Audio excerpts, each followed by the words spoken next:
زمین کب روتی ہے؟ جب عورتیں 3 گناہ شوق سے کرتی ہیں۔ یہ گناہ کبھی مت کرنا۔ بسم اللہ الرحمن الرحیم۔ اللہ تعالیٰ نے اس دنیا میں کم و بیش 18,000 مخلوقات کو پیدا فرمایا۔ ان 18,000 مخلوقات میں سے انسان کو اشرف المخلوقات میں سے پیدا فرمایا۔ فرشتے بھی اللہ تعالیٰ کی مخلوق ہے۔ فرشتوں کو اللہ تعالیٰ نے عقل تو دی ہے لیکن نفسانی خواہشات نہیں دی۔ جانور بھی اللہ تعالیٰ کی مخلوق ہے۔ جانوروں کو اللہ تعالیٰ نے نفسانی خواہش تو دی ہے لیکن عقل نہیں دی۔ دنیا میں واحد ایک انسان ہے جس کو اللہ تعالیٰ نے نہ صرف نفسانی خواہشات دی ہے بلکہ عقل سلیم بھی عطا کی ہے۔ عقل سلیم عطا کر کے اللہ تعالیٰ نے انسان کو 2 راستے دیے، ایک راستہ شیطان کا، دوسرا راستہ رحمان کا۔ کم و بیش 18,000 مخلوقات اللہ تعالیٰ کے حکم کی پابندی، یہاں تک کہ فرشتے تو اللہ تعالیٰ کی حکم کے بغیر پر بھی نہیں ہلا سکتے۔ واحد ایک انسان ہے جو اللہ تعالیٰ کے حکم کا پابند نہیں۔ اللہ تعالیٰ نے انسان کو حکم کا پابند نہیں رکھا۔ 2 راستے دے دیے، ایک راستہ جنت کا، دوسرا راستہ جہنم کا، ایک راستہ شیطان کا، دوسرا راستہ رحمان کا۔ اللہ تعالیٰ نے انسان کو جتنی عظمت دی، انسان کو جتنا مقام دیا، کسی بھی مخلوق کو اتنا مقام نہیں دیا۔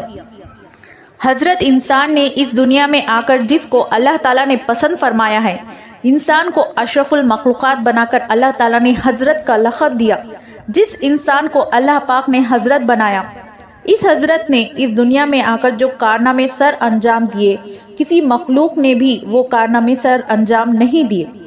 اللہ تعالیٰ کی تمام مخلوقات میں سے کسی بھی مخلوق نے زمین کو میلا نہیں کیا، واحد ایک انسان کے، جو اللہ کی دھرتی کے اوپر اللہ کی نافرمانیاں کر کر کے، گناہ کر کر کے زمین کو رونے پر مجبور کر دیا، زمین کو اللہ کے آگے فریاد کرنے پر مجبور کر دیا۔ حضرت لوط علیہ السلام کی قوم کا ایک آدمی جو لوط علیہ السلام کا فرما بردار تھا، جو عبادت گزار تھا، وہ کئی لمبے سفر کو جا رہا تھا۔ کڑکتی دھوپ تھی، تپتی ریت تھی، گرم کا موسم تھا۔ جاتے جاتے راستے میں ایک درخت آیا، وہ مسافر تھوڑی دیر کے لیے درخت کے سائے کے نیچے سو گیا۔ جیسے ہی سویا، خواب کی دنیا میں اس نے دیکھا کہ زمین زار و خطار رو رہی ہے۔ زمین کو روتے ہوئے اس نے دیکھا، کافی کوشش کی پوچھنے کی کہ آخر کس چیز نے تجھے اس قدر رونے پر مجبور کر دیا۔ زمین نے کہا کہ تو اپنے رہبر سے جا کے پوچھ لینا، مطلب کہ اپنے نبی سے جا کے پوچھ لینا، حضرت لوط علیہ السلام سے جا کے پوچھ لینا کہ میں اتنی زار و خطار کیوں رو رہی ہوں۔ وہ شخص الٹے پاؤں حضرت لوط علیہ السلام کے پاس گیا، عرض گزار ہوا کہ میں نے خواب میں زمین کو روتے ہوئے دیکھا، زمین کو تڑپتے ہوئے دیکھا، زمین کو اللہ کے آگے فریاد کرتے ہوئے دیکھا۔ میں وجہ پوچھنا چاہتا ہوں کہ آخر زمین کیوں رو رہی تھی۔ یہ سنتے ہی حضرت لوط علیہ السلام کی آنکھیں چھم چھم سے برسنے لگی۔ آپ علیہ السلام رو کر کہنے لگے کہ میری قوم کے گناہوں نے اللہ پاک کی زمین کو ناپاک کر دیا، میری قوم کے گناہوں نے اللہ کی زمین کو رونے پر مجبور کر دیا، اللہ کے آگے فریاد کرنے پر مجبور کر دیا۔ میری قوم کا ہر ایک انسان زنا کے دلدل میں پھنسا ہوا ہے، میری قوم کا ہر ایک دکھنے والا شخص زنا جیسے کبیرہ گناہ میں مبتلا ہے۔ جب ایک گناہ کے اوپر دوسرا گناہ، دوسرے گناہ کے اوپر تیسرا گناہ اس دھرتی کے اوپر ہوتا ہے تو زمین رو کر اللہ سے فریاد کرتی ہے، کہتی ہے کہ اے میرے مالک، تیری مخلوق کو کیا ہو گیا جو حضرت انسان بن کر اس دنیا میں آئی تھی اور کیڑوں سے بھی بدتر نکلی۔ انہوں نے فرمانیاں کر کے تیری پاک زمین کو میلا کر دیا۔ حضرت شیخ عبد القادر جیلانی رحمۃ اللہ علیہ تعالی فرماتے ہیں، لوگ کیا تم جانتے ہو زمین کب روتی ہے؟ زمین تب روتی ہے جب تمہارے گھر کی عورتیں 3 گناہ کرتی ہیں۔ تمہارے گھر کی عورتیں 3 گناہ زمین کو رونے پر مجبور کر دیتے ہیں۔ پوچھا گیا، حضرت وہ 3 خطرناک گناہ کون کون سے ہیں؟ فرمانے لگے، پہلا گناہ جو زمین کو رونے پر مجبور کر دیتا ہے وہ ہے زنا کرنا۔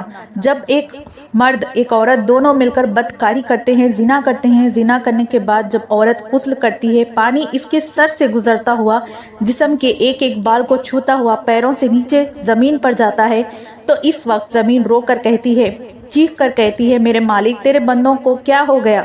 تو نے انہیں حضرت انسان بنا کر دنیا میں بھیجا تھا، یہ نادان تو کیڑوں سے بھی بدتر نکلے۔ فرمایا، گٹر میں پلنے والے کیڑے میں اتنی بدبو نہیں ہوتی جتنی بدبو زمین کو زانیہ عورت اور زانی مرد کے اندر سے آتی ہے۔ جب زانیہ عورت زانی مرد غسل کر رہے ہوتے ہیں، اس وقت ان کے جسم کا ایک ایک بال ان پر لعنت کر رہا ہوتا ہے، ان کے ہاتھ ان پر لعنت کر رہے ہوتے ہیں، ہاتھوں کی انگلیاں، ان کی زبان، ان کا جسم ایک ایک بال ان پر لعنت کر رہا ہوتا ہے۔ ایک روایت میں ہے کہ شب معراج میں رسول اللہ صلی اللہ علیہ وسلم کا ایک ایسی قوم پر گزر ہوا جن کے سامنے ایک ہانڈی میں پکا ہوا گوشت اور ایک ہانڈی میں کچا اور سڑا ہوا گوشت رکھا ہے۔ یہ لوگ سڑا ہوا گوشت کھا رہے ہیں اور پکا ہوا گوشت نہیں کھاتے۔ آپ صلی اللہ علیہ وسلم نے دریافت کیا، یہ کون لوگ ہیں؟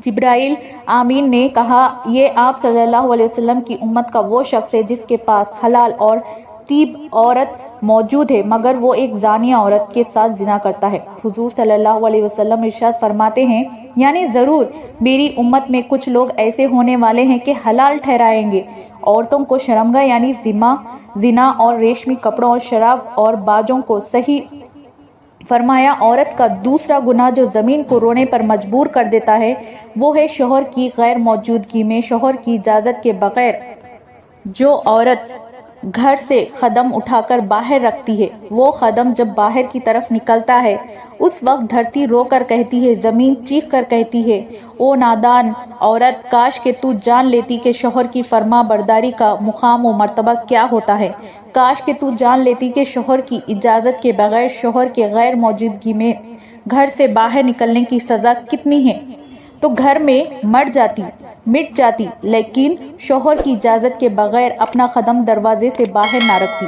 بیوی کا شوہر کی اجازت کے بغیر گھر سے باہر نکلنا حرام ہے، پس مقام و مرتبہ کیا ہوتا ہے، کاش کہ تو جان لیتی کہ شوہر کی اجازت کے بغیر شوہر کے غیر موجودگی میں گھر سے باہر نکلنے کی سزا کتنی ہے، تو گھر میں مٹ جاتی لیکن شوہر کی اجازت کے بغیر اپنا قدم دروازے سے باہر نہ رکھتی۔ بیوی کا شوہر کی اجازت کے بغیر گھر سے باہر نکلنا حرام ہے، پس اگر وہ شوہر کی اجازت اور بغیر کسی شرعی عذر کے گھر سے نکلتی ہے تو نافرمان کہلائے گی۔ شوہر کی اجازت کے بغیر حتیٰ کہ اس کے منع کرنے کے باوجود تمام شرعی طور پر جائز کاموں کو انجام دینا حرام نہیں ہے، جیسے مقدس مقامات کی زیارت کرنا، گھر والوں سے ملاقات یا پھر حصول علم کے لیے شوہر کی اجازت کے بغیر گھر سے نکلنا، مگر اس صورت میں کہ جب یہ چیز شوہر کے شرعی حق میں رکاوٹ بن جائے۔ فرمایا، عورت کا تیسرا گناہ جو زمین کو رونے پر مجبور کر دیتا ہے وہ ہے پاؤں میں گھنگرو باندھ کے غیر محرم مردوں کے سامنے ناچنا، معاشرے میں بے حیائی پھیلانا، بے غیرتی کی طرف قدم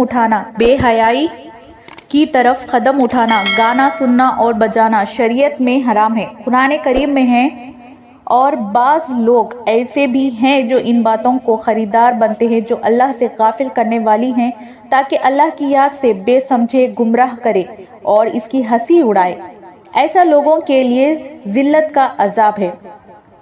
حضرت جابر رضی اللہ تعالیٰ عنہ سے روایت ہے کہ رسول اللہ صلی اللہ علیہ وسلم نے ارشاد فرمایا، ناچ گانا دل میں منافقت کو اس طرح پیدا کرتا ہے جیسے پانی کھیتی کو اگاتا ہے۔ فرمایا، یہ 3 ایسے بدترین گناہ ہیں جو دھرتی کو ناپاک کر کے زمین کو رونے پر مجبور کر دیتے ہیں۔